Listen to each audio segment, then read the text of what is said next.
Yo, right, guys, and welcome back to Versus with me, Franjo, where finally the eternal question will be answered: who would win between a squad full of Alexandre Lacazettes and a squad full of Pierre-Emerick Aubameyangs? And I've chosen to do a Versus video with these two players because they're fairly similar players in that they are both very, very quick, quite powerful players.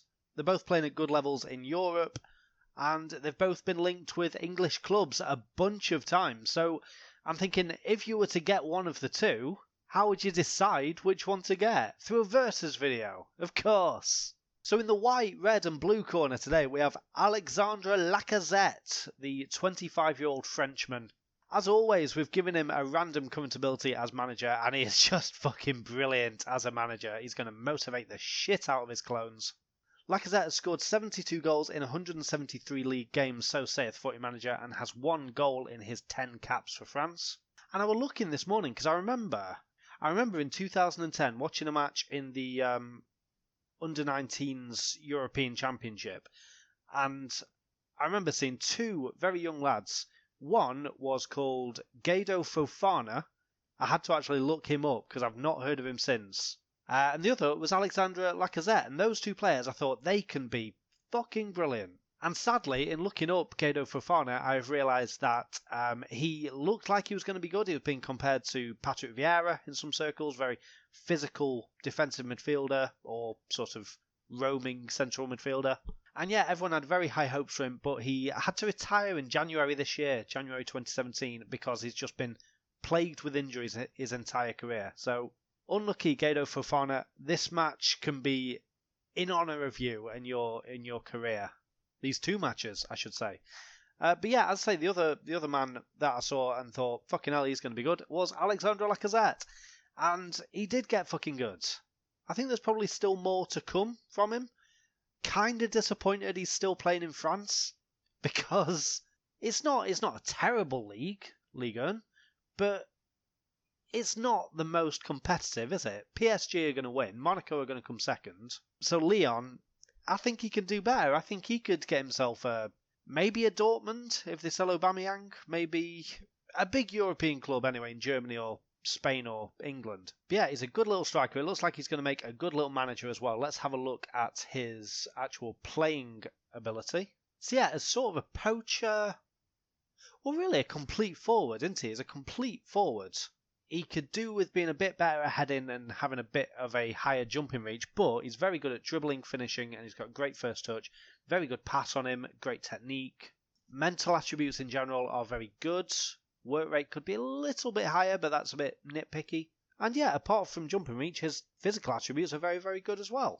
So he's kind of versatile. He's striker versatile, I would say, because he can play up front or he can play on either wing as sort of an inside forward, which yeah, strikers often can, because they're often shunted out to one wing or another at one point in their careers. And yeah, he's not great defensively, but these physical attributes and these mental attributes should technically stand him in good stead to be placed anywhere on the field, and at least throw his body about. At least, you know, he can defend that way.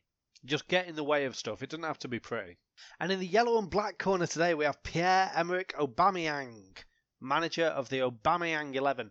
Both of these teams, by the way, are of the current players. So it's 2017 Aubameyang versus 2017 Lacazette. And similarly, he has got great management stats. His man management is absolutely fantastic. Level of discipline isn't so great, isn't as great as Lacazette's was, but otherwise he is going to do absolutely fine.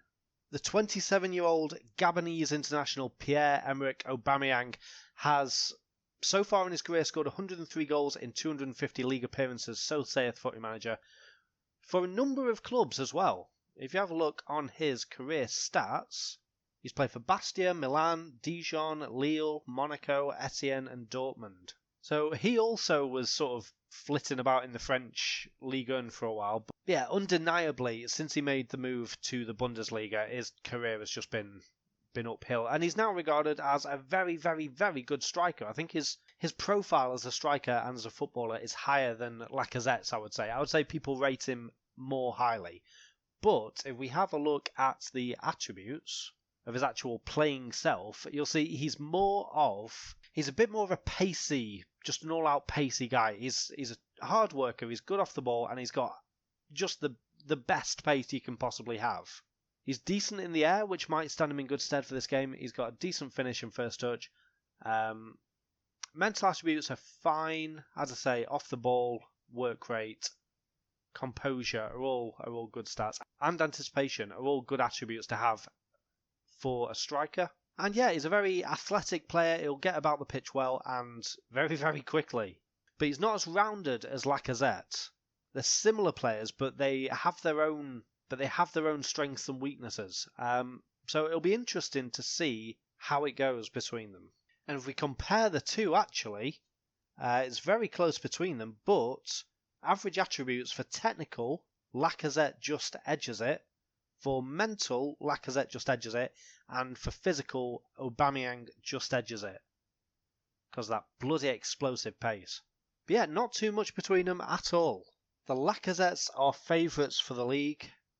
Aubameyang are the outsiders. Interesting. It's interesting that they've gone for Lacazette because he's, out of the two, he's got the lower current ability. But, as I say, he's more of a rounded player.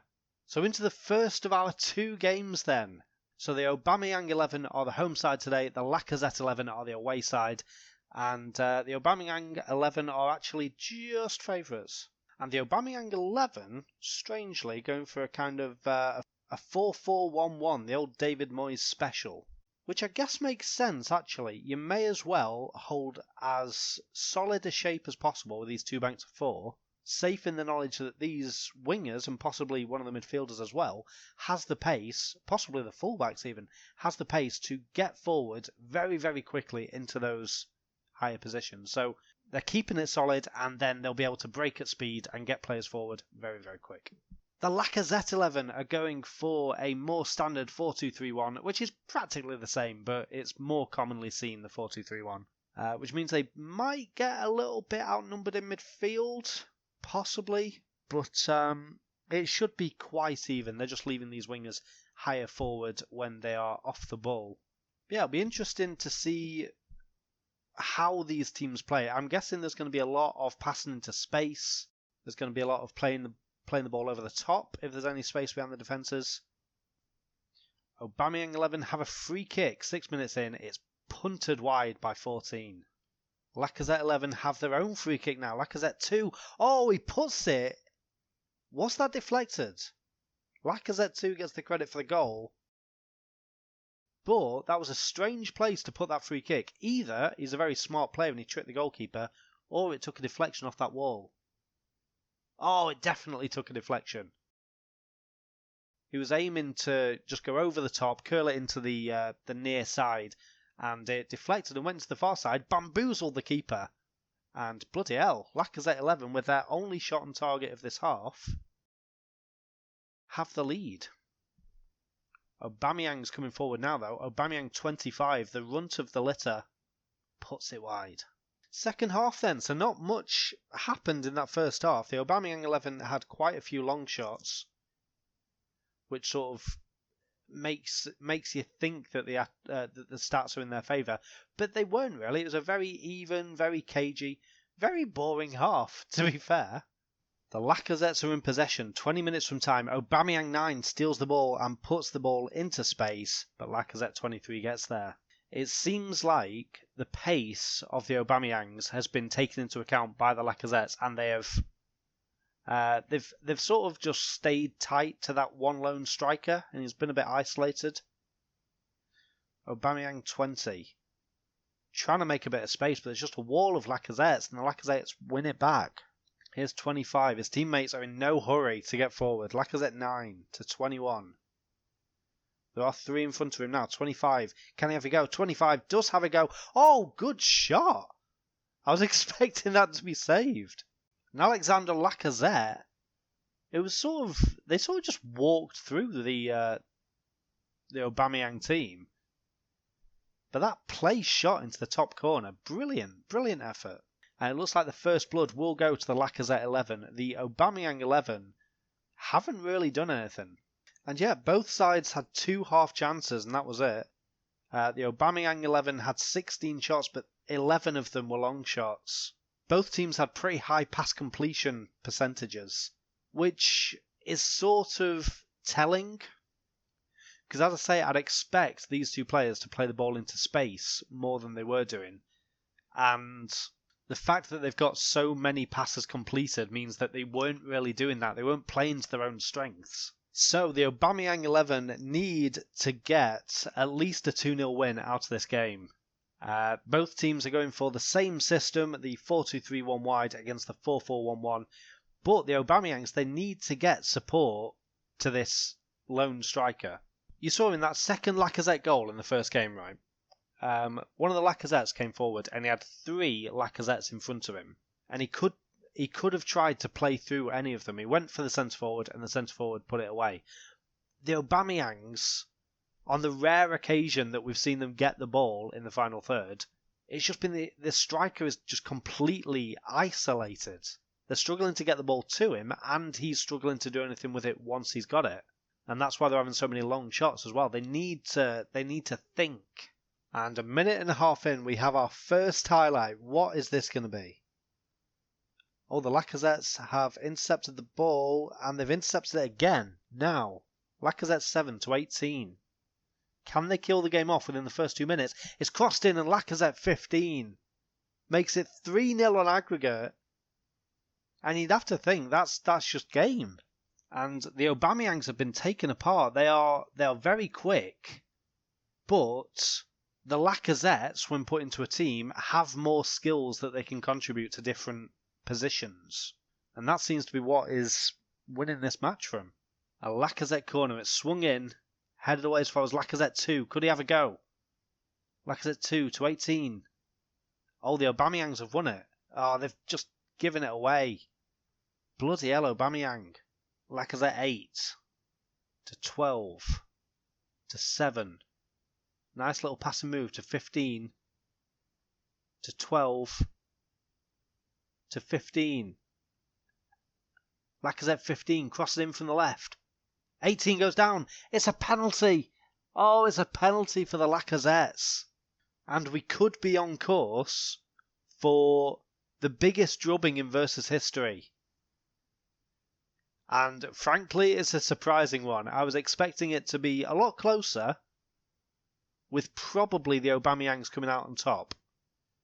It has not been that way at all. Lacazette 3 to make it 4-0 on aggregate. He has done. Right, that's half time.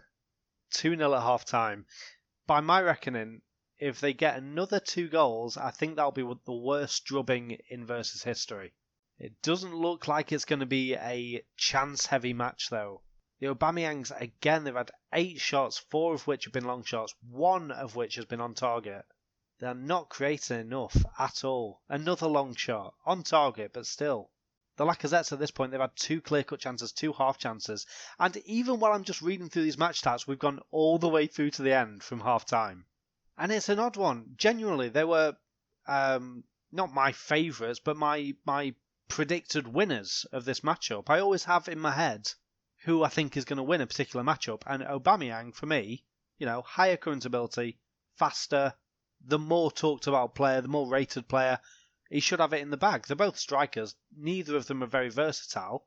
But Lacazette, with his rounded attributes, has just won the day. Bloody hell. Won the 2 days on aggregate. And Aubameyang never really got going either. Disappointing. In fact, did we see an Aubameyang highlight apart from that free kick right at the start of the first game? I'm not sure we did. So that's all there is to it. We say, as always, congratulations to Alexandre Lacazettes, commiserations to Pierre-Emerick Aubameyangs. And apart from that, guys, I will see you next time. Bye.